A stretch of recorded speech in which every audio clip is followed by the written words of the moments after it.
नमस्कार. शब्दातील मी या माझ्या यूट्यूब चॅनलमध्ये आणि मनेश्वराच्या या माझ्या कविता संग्रहामध्ये मी डॉक्टर अर्चना आपलं मनापासून स्वागत करते. आज आपण जी कविता पाहणार आहोत त्या कवितेचा मतितार्थ असा आहे, आपल्या हक्काचं माणूस जेव्हा घरामध्ये नसतं आणि आपल्यावरती एकटं राहण्याची वेळ येते त्यावेळेस आपल्या काय भावना निर्माण होतात ते या कवितेतून मी मांडण्याचा प्रयत्न केला आहे.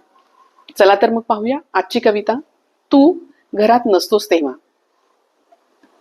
तू घरात नसतोस तेव्हा उंबरठा जरा शांतच पडतो.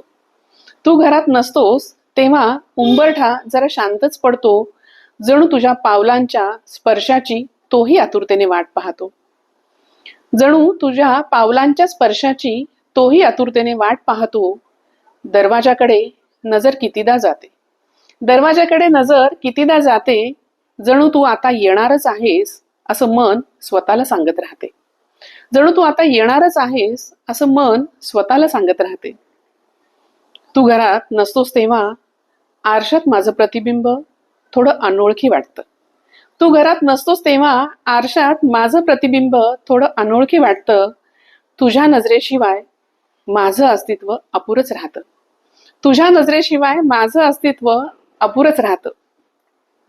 तुझ्या आवाजाशिवाय घर सुनसुन वाटतं. तुझ्या आवाजाशिवाय घर सुनसुन वाटतं आणि क्षणार्धात तू एकटी राहू नकोस असं म्हणत सुटतं. आणि क्षणार्धात तू एकटी राहू नकोस असं म्हणत सुटतं. तू घरात नसतोस तेव्हा स्वयंपाकघरात भांडी खणखणत राहतात. तू घरात नसतोस तेव्हा स्वयंपाकघरात भांडी खणखणत राहतात. तुझ्याशिवाय काय बनवायचा स्वयंपाक सतत म्हणत राहतात. तुझ्याशिवाय काय बनवायचा स्वयंपाक सतत म्हणत राहतात. तुझ्या पावलांच्या चाहुलीशिवाय या घराला दिशाच मिळत नाही. तुझ्या पावलांच्या चाहुलीशिवाय या घराला दिशाच मिळत नाही. तुझ्या नावाच्या हाकेशिवाय या घराला अर्थच उरत नाही. तुझ्या नावाच्या हाकेशिवाय या घराला अर्थच उरत नाही. तू घरात नसतोस तेव्हा संध्याकाळी दिवा लावताना मी नकळत तुझ्यासाठी प्रार्थना करते. तू घरात नसतोस तेव्हा संध्याकाळी दिवा लावताना नकळत तुझ्यासाठी प्रार्थना करते. जिथे असशील तिथे निरोगी आणि आनंदी राहा. जिथे असशील तिथे निरोगी आणि आनंदी राहा. आणि लवकरात लवकर आपल्या घरी यायचं पहा. आणि लवकरात लवकर आपल्या घरी यायचं पहा. कारण तुझ्याशिवाय हे घरच नाही तर माझं मनही रिकाम रिकाम आहे हे पहा. कारण तुझ्याशिवाय हे घरच नाही तर माझं मन सुद्धा रिकाम रिकाम आहे हे पहा. तू आलास की घर पुन्हा हसेल.